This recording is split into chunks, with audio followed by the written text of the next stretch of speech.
All of you. बच्चों अब जो है हम लोग अपनी क्लासेस शुरू करते हैं। इसमें संतुलित आहार आपको बताया जा रहा है। क्यों? कल हमने आपको बताया था कि संतुलित आहार क्या है और संतुलित आहार में ध्यान रखने योग्य कौन कौन सी बातें हैं और संतुलित आहार को निर्धारित करने वाले कौन कौन से कारक हैं। इसमें मैंने आपको बताया था व्यक्ति की आयु, व्यक्ति का आकार, लिंग संबंधी भेद और शारीरिक श्रम संबंधी कारक। उसी में था आपका जलवायु पर भी प्रभाव, यानी संतुलित आहार को किन किन रूपों में प्रभावित किया जाता है, कौन कौन सी चीजें संतुलित आहार को प्रभावित करती हैं और कैसे हमको उसका आयोजन करना चाहिए, ये हम सब कल आपको बताए थे। इसी क्रम में आज आगे बढ़ते हुए हम आपको बताएंगे कि संतुलित आहार के आयोजन में विभिन्न प्रकार के आहार समूह, समझ रहे हैं ना? आहार समूह का मतलब ये जो संतुलित आहार का हमारा क्षेत्र है यह काफी विस्तृत है। तो कई सारे जो है फूड एक्सपर्ट, आहार विशेषज्ञ हमको समय समय पर कई तरह की राय देते रहते हैं, जिससे जो है हम ये जानते हैं कि हमारा संतुलित आहार कौन सा होना चाहिए और किस व्यक्ति को कैसा संतुलित आहार लेना चाहिए, कौन कौन से इसके ग्रुप हैं, इसके बारे में हम चर्चा आज करने के लिए यहाँ पर आए हैं। तो इसमें जो आपका पहला आहार समूह है वह है हरी तथा पीली सब्जियां तथा फल। हरी तथा पीली सब्जियां होती है ना, कई सारी होती है। क्यों?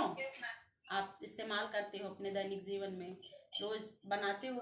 जरा बताइए हरी सब्जियां कौन कौन सी हैं? भिंडी, करेला। हाँ, भिंडी, करेला,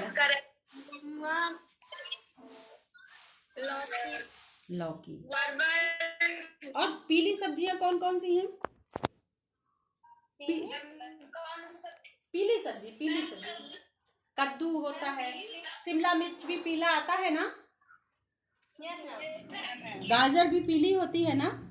तो पहला जो आपका आहार समूह निर्धारित किया गया है वह है हरी तथा पीली सब्जियां और फल। तो पहले आहार के अंतर्गत जो है इसमें आपके विटामिन ए और विटामिन सी, खनिज लवण और विटामिन B2, मैंने आपको बताया था आपको कि विटामिन B2 को राइबोफ्लाविन भी कहते हैं। विटामिन B2 को राइबोफ्लाविन भी कहते हैं। तो पहले समूह में आपका आएगा विटामिन ए, विटामिन सी, खनिज लवण और विटामिन B2। सुन रहे हैं ना? खुशनुमा आपको समझ में आ रहा है? Yes ma'am. तो पहले आहार समूह में आपका हरी तथा पीली सब्जियां सम्मिलित किया गया है। इसमें जो है सभी प्रकार के हरे साग, जैसे पालक है, क्या बोलते हैं उसको, चौलाई का साग है, साग कई तरह के, चौलाई का साग आएगा, पुदीना आएगा, हरा मटर, धनिया, काशी फल, सेम, शकरकंद और जो है गाजर। और मुख्य हरे तथा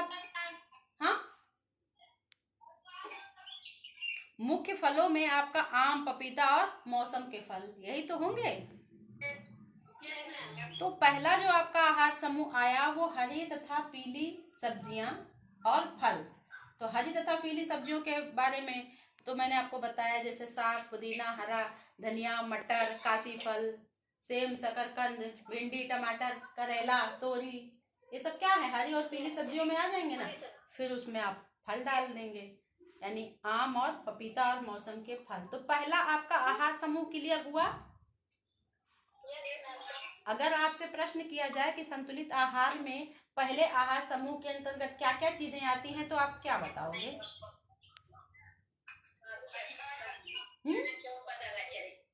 क्या? हेलो, संतुलित आहार के अंतर्गत पहला आहार समूह में आप किन किन खाद्य पदार्थों को, किन किन जो है सब्जियों को और फलों को रखेंगे? हरी और पीली, उसमें हरी और पीली जो भी सब्जी आती हैं उसको आप सम्मिलित कर दीजिएगा। दूसरा आहार समूह है आपका खट्टे फल तथा सब्जियां, यानी इसमें विटामिन सी और सब्जियां रहेंगी। विटामिन सी के मुख्य स्रोत कौन कौन से हैं बच्चों?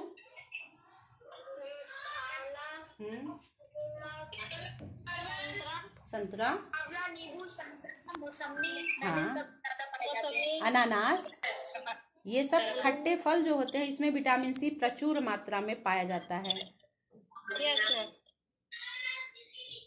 समझ रहे हैं ना आप? Yes ma'am. दूसरे आहार समूह में खट्टे रसीले फल और सब्जियां आएंगी, यानी ऐसे सब फल जिसमें जो है विटामिन सी प्रचुर मात्रा में हो। इसमें आपका मुख्य रूप से संतरा, अनानास, नींबू, आंवला, ये सब चीजें आ रही है ना। और सब्जियों में विटामिन सी वाली सब्जियों में हम सम्मिलित करेंगे पत्ता गोभी, हरी मटर, प्याज। आजकल सहजन का सीजन है ना। सहजन की सब्जी आप खाए हो? सहजन की सब्जी, मौसम है ना, मौसमी डंडी नुमा ऐसे सब्जियां रहती हैं, मार्केट में मिलती है, उसको छील के फिर बनाते, बहुत अच्छा होता है, बहुत पौष्टिक होता है। तो सहजन में भी विटामिन सी प्रचुर मात्रा में पाया जाता है। मैम पत्ता गोभी में पाया जाता है? हाँ, ऐसा रिसर्च में आया है, ऐसा लिखा हुआ है। विटामिन सी पत्ता गोभी में ऐसा लिखा हुआ है, पत्ता गोभी, हरी सब्जियां, प्याज, सहजन, इन सबको सम्मिलित किया जा सकता है। लेकिन आप पत्ता गोभी पे फोकस नहीं करोगे विशेष रूप से। जैसे जब क्वेश्चन आएगा कि विटामिन सी किन किन जो है स्रोतों से पाया जाता है, तो विशेष रूप से आप नींबू, आंवला, जो है संतरा, इन सब चीजों का। जैसे कुछ चीजें होती है ना, तो वो बहुत थोड़ी मात्रा में पाई जाती है, लेकिन उनको उस आहार समूह में सम्मिलित किया जाता है। तो जो है फूड एक्सपर्ट ने इस चीज को भी इसमें डाला है, ये मैं नहीं कह रही हूँ, ये उनका रिसर्च कह रहा है। ठीक है ना। तो दूसरा आपका आहार समूह है खट्टे रसीले फल और सब्जियां। यानी पहले में क्या था, विटामिन ए और सी, लौह लवण और विटामिन B2, लेकिन दूसरे में आपका आया विटामिन सी। इसी तरह से आपका तीसरा आहार समूह है आलू, फल और अन्य सब्जियां। आलू जनरली लोगों का फेवरेट होता है आलू। आप लोगों में किसको पसंद है आलू की सब्जी? अच्छा, फेवरेट है। तो तीसरे आहार समूह में आएगा आलू, फल और अन्य सब्जियां। इसमें जो है, इस आहार समूह में कार्बोहाइड्रेट की मात्रा को जो है दिखाया गया है, यानी ऐसे आहार स्रोत जिसमें कार्बोहाइड्रेट की मात्रा अधिक पाई जाती है। इसमें आलू, शकरकंद और कुछ मात्रा चुकंदर, भिंडी, खीरा और बैगन, फूल गोभी, कार्बोहाइड्रेट पाया जाता है। और अन्य सब्जियों में, अन्य फलों में आप जो है केला में प्रचुर मात्रा में कार्बोहाइड्रेट पाया जाता है। खजूर, अंजीर, तरबूजा, खरबूज, सेब। यानी तीसरा आपका आहार समूह क्या है,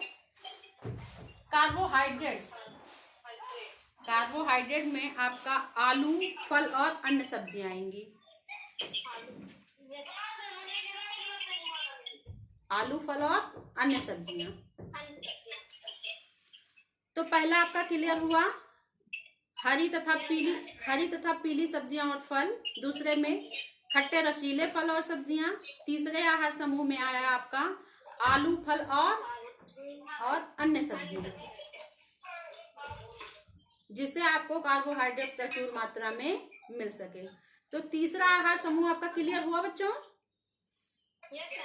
सुभी समझ में आ रहा है? चलिए।